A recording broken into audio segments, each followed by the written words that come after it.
பார்க்க போகிறோம் அப்படின்னா 2011 புள்ளி விவரங்கள் தான் பார்க்க போகிறோம். சரி, அதெல்லாம் ஸ்கூல் புக்கில் இருக்க டேட்டா. மக்கள் தொகை அளவு 2001 வந்து 102.70 கோடி. சரியா, சராசரி வளர்ச்சி எப்படி இருந்துச்சு அப்படின்னா 1.97, 2க்கு வந்து 0.03 தான் கம்மியாக இருந்துச்சு. 2011 121 கோடி. சரியா, 1.66 வளர்ச்சி, சராசரி வளர்ச்சி இருந்துச்சு. பிறப்பு மற்றும் இறப்பு விகிதம் வந்து 2001 25.4, 8.4 இறப்பு விகிதம்.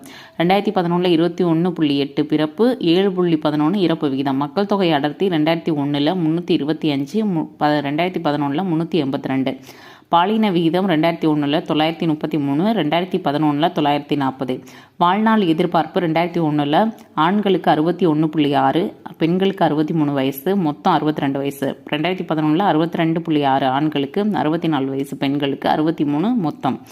எழுத்தறிவு விகிதம் 2001 64.8, ஆண்களுக்கு 75, பெண்களுக்கு 53. 2011 74, மொத்தம் ஆண்களுக்கு 82, பெண்களுக்கு 65. தேங்க்யூ.